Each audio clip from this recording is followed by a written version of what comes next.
Olá, meus irmãos, paz seja convosco, boa noite, boa tarde, bom dia, né? No horário que você estiver acompanhando essa nossa aula da Escola de Crescimento da EQ Cidade Nova. Essa que é a segunda aula da Escola de Crescimento Online.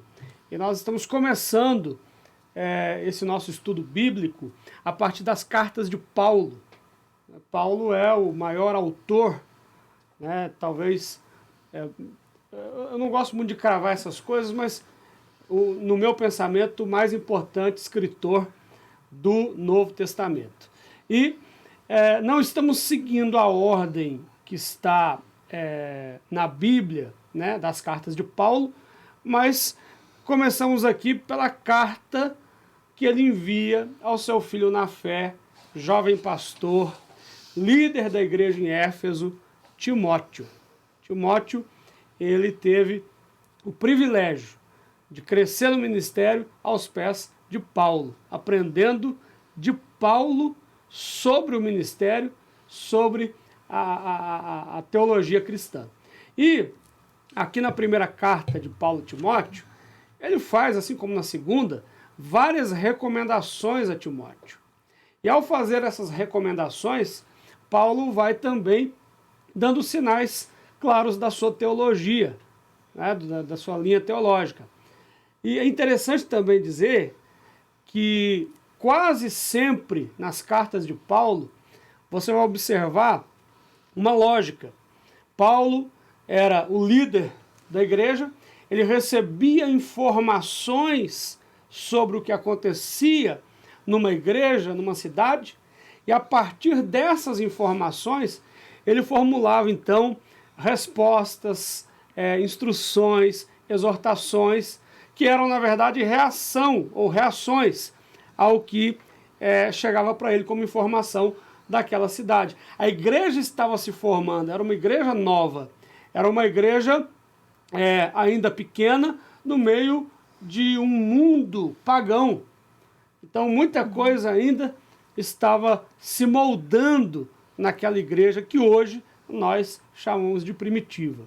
E hoje o nosso assunto é 1 Timóteo, capítulo 3 e capítulo 4. E eu convidei para estar com a gente a pastora Valéria, que vocês já conhecem, a maioria, se não todo mundo. E a gente vai bater um papinho aqui sobre, eu sempre digo, né? Disse aqui semana passada, leia o texto todo, porque a gente não vai ter tempo aqui de ler o texto todo e de comentar o texto todo. São 25 minutos apenas de aula. Então leia depois o texto todo, capítulo 3 completo, leia o capítulo 4 completo. Alguém me perguntou assim, mas e na aula online, se alguém tiver dúvida? Eu já disse aqui semana passada, se você tiver dúvida, me procure na igreja, no culto. Ontem mesmo, aqui na igreja, alguém me procurou sobre a aula de semana passada e eu esclareci a sua dúvida. Pastora Valéria, obrigado pela presença. Obrigada. E vamos lá para a gente ganhar tempo, porque o nosso tempo é curto. É verdade. Né? Começando aqui pela primeira carta a Timóteo, no capítulo 3, Paulo vai falar sobre o que se espera do bispo e do diácono. Para a gente poder trazer um ensino que alcance todo o corpo de Cristo, uma boa parte das pessoas que estão acompanhando são pessoas que têm posição de liderança. Eu posso dizer aqui que Paulo, ele, em regras gerais, está falando do comportamento do líder na igreja, porque ele vai especificar bispo e diácono, mas isso serve também para o líder de forma geral. É isso? Sim, para toda a liderança. Eu posso só ler aqui o que ele escreve? Uhum. Capítulo 3, versículo 2. O bispo, então, deve ser irrepreensível, marido de uma esposa, vigilante, sóbrio, de bom comportamento, dado à hospitalidade, apto para ensinar. Capítulo 3, versículo 3 agora. Não dado ao vinho, não espancador, não cobiçoso de lucro desonesto, mas paciente, não contencioso, não avarento, que governe bem a sua própria casa, tendo seus filhos em sujeição, com toda a seriedade. Porque se o homem não sabe governar a sua própria casa, como cuidará da igreja de Deus? Não um principiante, para que, envaidecendo-se com orgulho, não caia na condenação do diabo. Acho que só esse trechinho aqui dá para falar meia hora, 40 minutos ou até mais. É verdade. Né? Mas vamos comentar um pouquinho sobre isso aqui.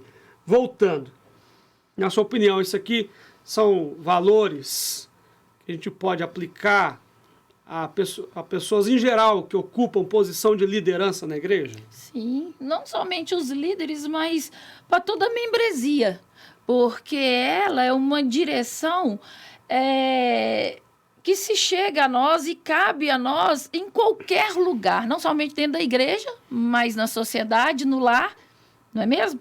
Enfim, nós estamos falando aqui, para a gente não perder o foco, da igreja que estava nascendo, pastor Leandro.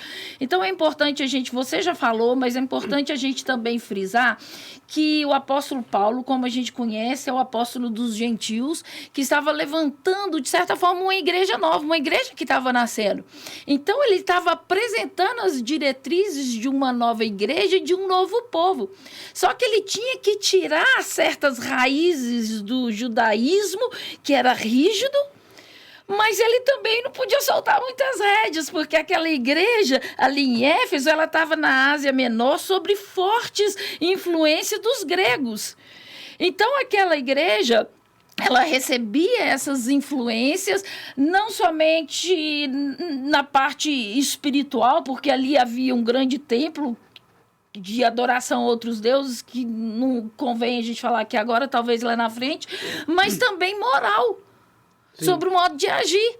Então, cada orientação que ele dá aqui para essas pessoas, para quem estava naquele contexto, ele entendia bem do que ele estava falando. Porque a igreja, assim como naquele tempo, assim como hoje, ela dialoga com o mundo o tempo todo. Ela está conversando com o mundo o tempo todo. Hoje a gente enfrenta essas influências de fora dentro da igreja.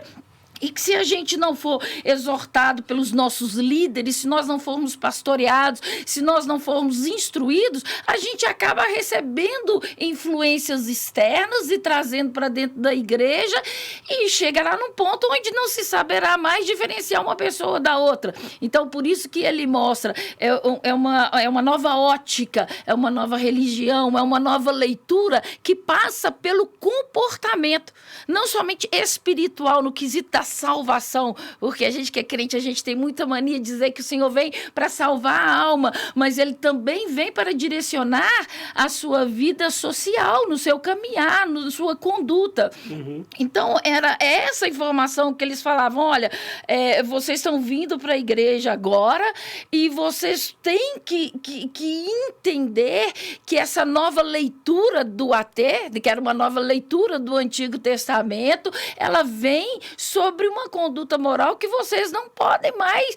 E também era o povo que estava se convertendo, saindo fora do judeu, não era mais o judeu. Então, ele estava falando para um público diferente. Então, ele também tinha que ser cauteloso para esse público, para essas pessoas que estavam dentro da igreja. Um exemplo bobo, que a gente fala sobre o relacionamento. Para você falar para um judeu, esposo de uma mulher só, naquele contexto era um absurdo. Pra gente, talvez a gente chegue isso hoje, pra gente aqui do lado de cá. Muito óbvio, né? Muito óbvio, né? Mas para eles, não.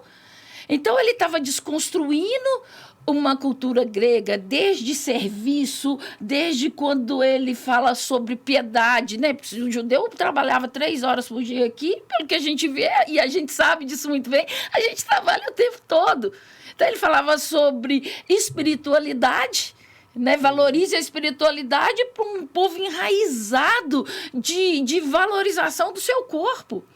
Então, o bacana de Paulo nessas orientações é justamente isso, é desconstruir, e que não é nada fácil.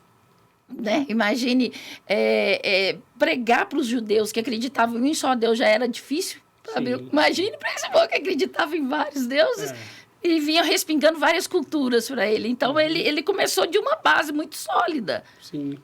Eu acho interessante aqui, 2 blocos em especial aqui, eu enxergo aqui 2 blocos. O primeiro fala do testemunho que se espera, né, do bispo, que vamos aplicar ao crente em geral. Né?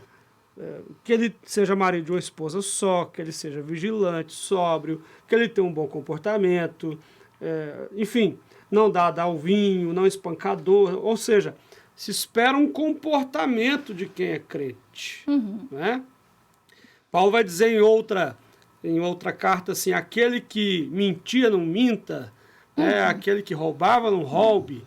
Ou seja, o que eu vejo hoje? A igreja está perdendo um pouco essa referência de transformação de vida. Exatamente.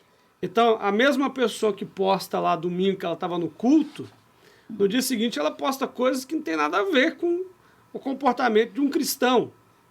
A mesma pessoa que está no culto lá domingo, está no dia seguinte tentando passar a perna em alguém, né?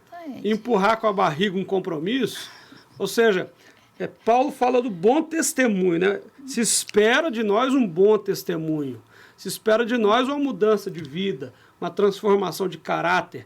E o caráter transformado se reflete num comportamento transformado. E o segundo bloco que eu vejo aqui é quando Paulo vai falar da relação do bispo com a sua família. Não é? Não só seja marido de uma só mulher, como governe bem a sua própria casa, tendo seus filhos em sujeição com toda seriedade, que é uma outra coisa que nós estamos vendo hoje, infelizmente, na nossa sociedade, se deteriorando os valores de família, né? As referências dentro da família. Qual é a posição do pai? Qual é a posição da mãe? Eu estava vendo,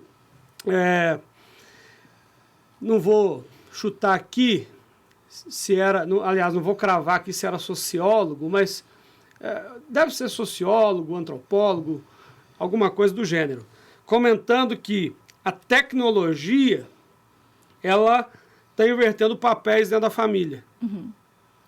Porque quando eu era criança, quando você era criança, a gente não detinha informação. Quem detinha informação era o pai e a mãe da gente. Então a gente ia lá, eu ia lá, pai, como que é isso? E ele me falava, pai, como é que é aquilo? Ó, minha mãe. Hoje, com a tecnologia, os filhos detêm mais informação que os pais.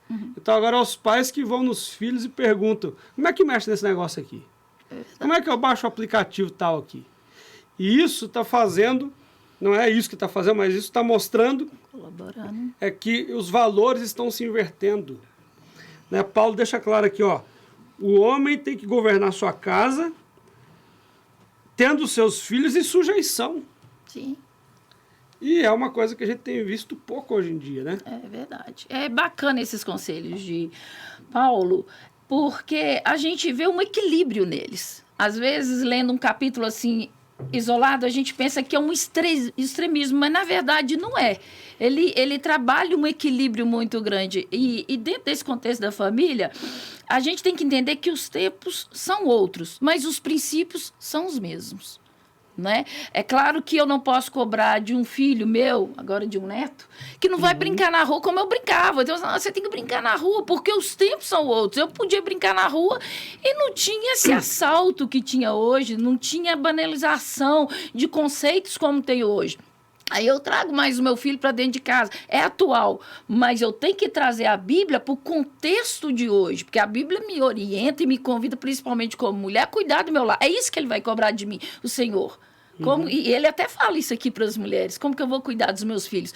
Então, se eu não tenho mais esse recurso que eu tinha nessa época, como que eu vou aplicar a Bíblia para os dias de hoje? Eu vou aplicar horários, eu vou aplicar disciplinas. Pode olhar um celular? Pode, mas eu tenho tempo para isso. Pode olhar um computador? Pode, mas o que você está olhando? Pode ouvir uma música? Então, o que essa música está te informando? O que essa música está ministrando na sua alma? Então, é esse cuidado que nós temos que entender, porque a Bíblia, ela é muito atual. Por isso pode fazer teologia, porque ela traz respostas para qualquer assunto hoje em dia. E eu vejo as cartas de Paulo, as cartas paulinas, ela parece que você está lendo para hoje, para a igreja de hoje, para o marido de hoje, para a mulher de hoje e para os filhos de hoje. E eu não vejo um extremismo. A gente vê uma moderação, né? Porque ele arranca, voltando a falar, em qualquer área, aquele extremismo da igreja antiga, mas ele também não aceita a hipergraça da igreja pós-moderna.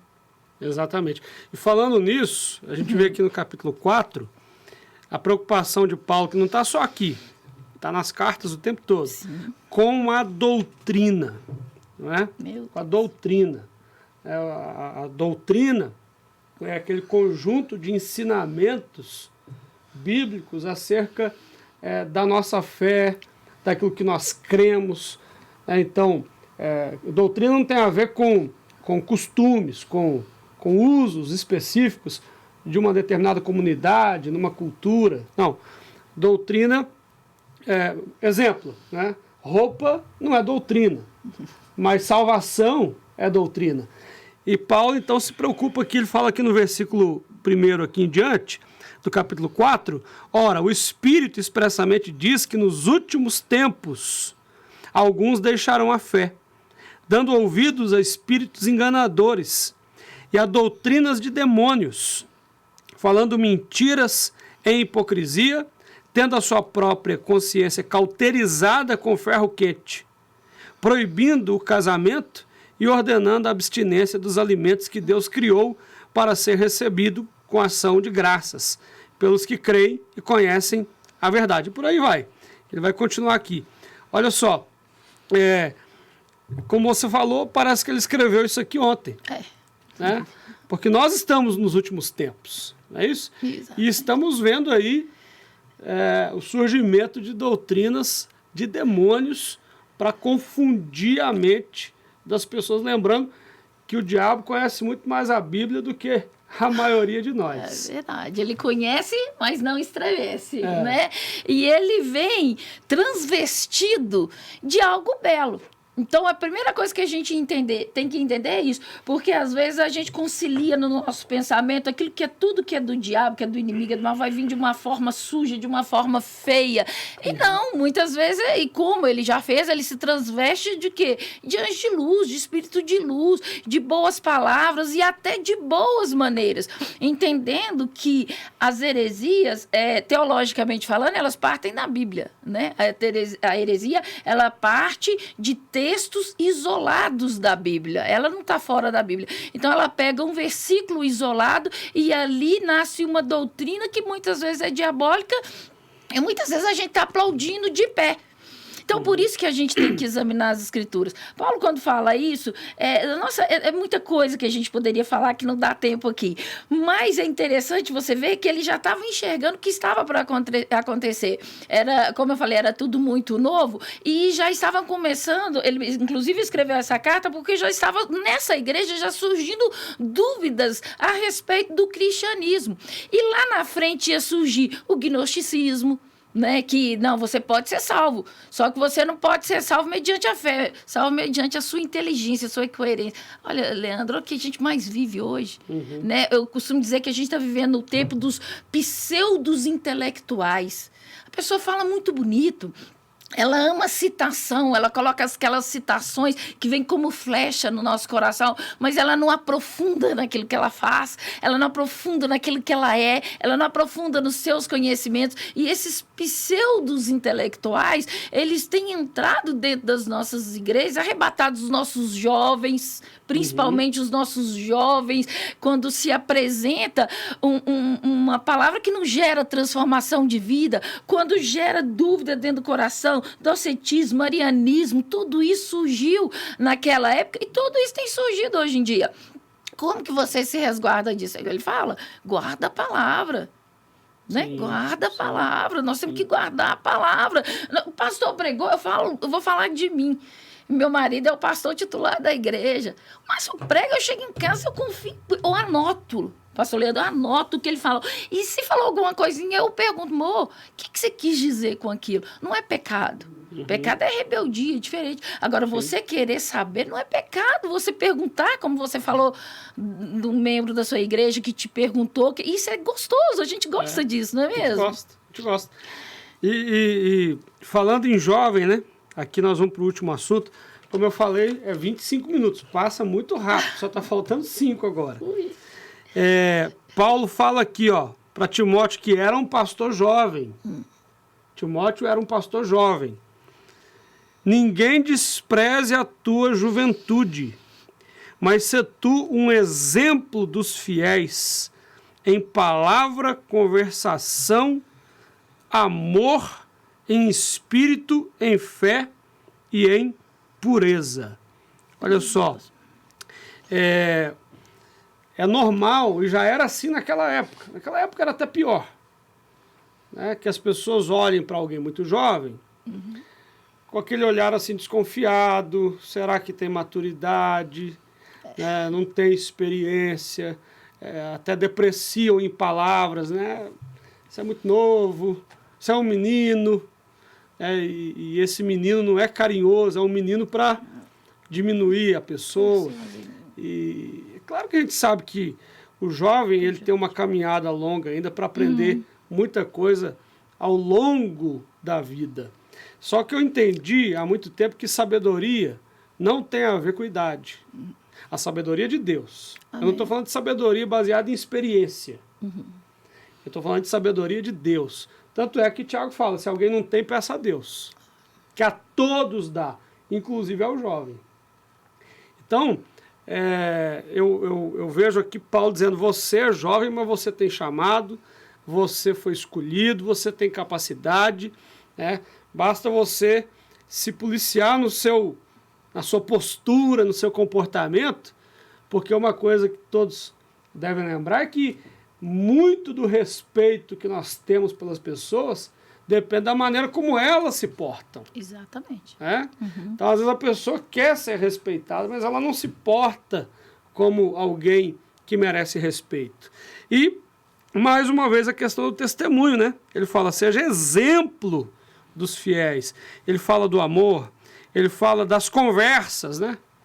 Seja exemplo na conversação, no que você está conversando. Vigia aí, irmão, no WhatsApp. Né? E também exemplo na pureza. Olha só, tem muito tema aqui, hein? Para 3 minutos. Mas vamos tentar falar alguma coisa. É verdade. É a questão de posição mesmo. De experiência com Deus. É o que eu espero de você. E as pessoas, quando nós nos colocamos à frente de qualquer trabalho, ou então quando nós convertemos, ela espera sim. Não adianta a gente mudar essa realidade, ela espera uma conduta nossa. No falar, no agir, no vestir. Por mais que a gente fala muito, roupa, Deus não olha roupa, ele olha o coração. Então, culto nua. Não existe isso. Então, se é esperado isso de todos e principalmente dos jovens. E fechando dentro do assunto, quando eu falo de jovem, casa com isso aí perfeitamente Daniel, que ele mostra que é possível ter essa postura mesmo no mundo de hoje, com tantas retaliações entrando dentro da nossa vida. Ele viveu na Babilônia e ele falou, não muda minha veste. Eu não quero a língua dos caldeus. Aqui eu converso como o povo da Babilônia. Aqui eu quero comer o que eles comem, que é o alimento espiritual. Os jovens de hoje têm alimentado aqui, alimentado do mundo, alimentado aquela coisa toda. Eu quero continuar parecendo crente. E é isso que a gente tem que guardar no nosso coração. Hoje em dia, infelizmente, pastor, a gente entra dentro de alguns lugares e a pessoa quase tem que esfregar na sua cara a carteirinha de membro. Você é crente? Ah, você não é crente, não. E isso é terrível, porque a pessoa ela tem que ver Cristo na minha vida sem eu precisar falar. Então, é isso que Daniel mostrou para mim. Mostrou para os jovens, para aquele que está nos ouvindo. É possível ser crente dentro da Babilônia, dentro de um contexto diverso que não colabora em nada para isso. Mas você tem que conservar a sua identidade. É isso aí. Amém? Obrigado, pastora Valéria. Nós vamos terminar, cravado aqui os 25 minutos. E a você que está acompanhando a gente, divulga para mais pessoas. Olha só, eu acho que nós podemos alcançar bastante gente. Claro, a nossa prioridade aqui são os irmãos da nossa igreja, mas você pode divulgar para quem você quiser, amigos, irmãos de outras igrejas que queiram acompanhar. O nosso objetivo aqui é gerar conteúdo bíblico da nossa igreja. É claro que você pode assistir uma outra programação, eu também assisto, mas saiba que a sua igreja tem conteúdo. Ó, tá apitando para falar que acabou. A sua igreja tem conteúdo bíblico para você, tá bom? Deus abençoe vocês e até semana que vem.